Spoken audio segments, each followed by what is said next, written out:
All right, guys, so I'm gonna kind of go over my Ifak, extended Ifak, I guess you'd say. I've added a few things into it, not very much. It's pretty much the same of how it came from the box.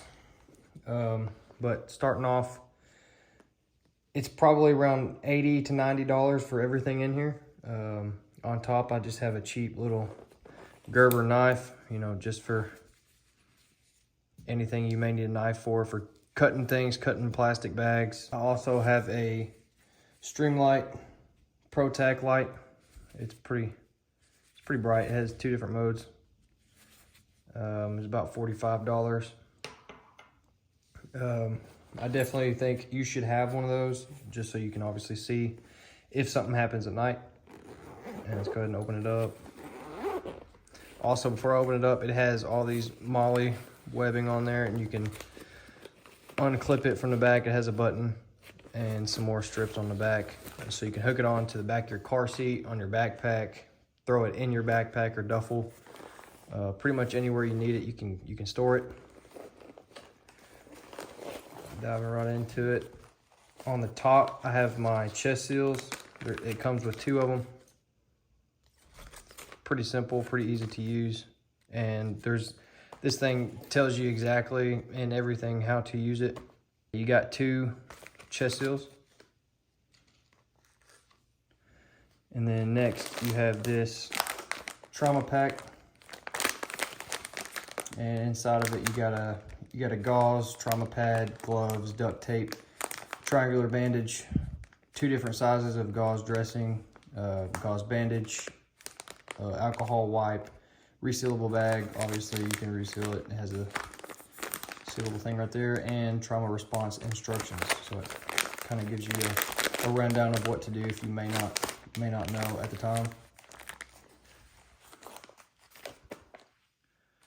And then on top of that, I have just some compressed gauze that I found off of Amazon. And then another triangular bandage with two pins. Nothing too crazy for those two, but you definitely may need them for just small cuts or anything like that. And then also I have a splint, and you may need these for, you know, obviously rolling your ankle, you know, hurting your forearm, your elbow, you know, all those types of situations. It's just good to have in case you need it. And then next, I have a tourniquet. I usually keep one of these in my truck just by itself in a little case. But for this, I might as well throw another one in here because you can never have enough of these.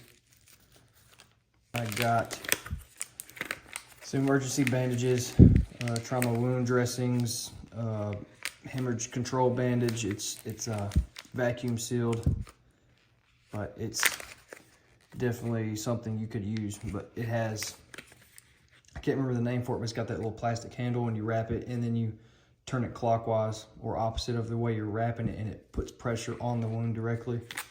And there's a ton of different videos and ways and instructions to figure out exactly how to use it.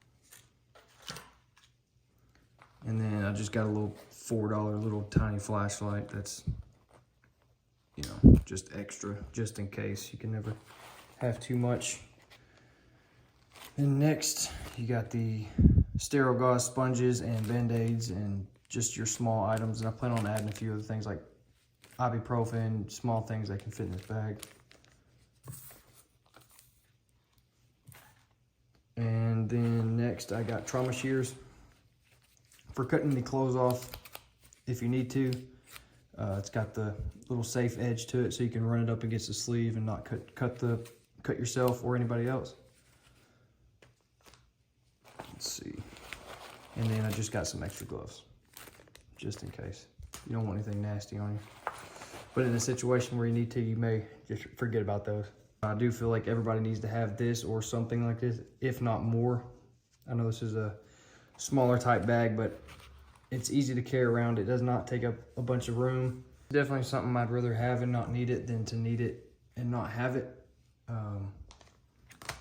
My wife actually carries one of these too, so it's good to train with these and practice with it often, because if you don't know, there's no point in even carrying this stuff. So train with it, practice with it, like, subscribe, all that cool stuff. Let me know what I should add, if I need to add anything, or just keep this one the same and have a bigger bag with more items in it. Thanks for watching.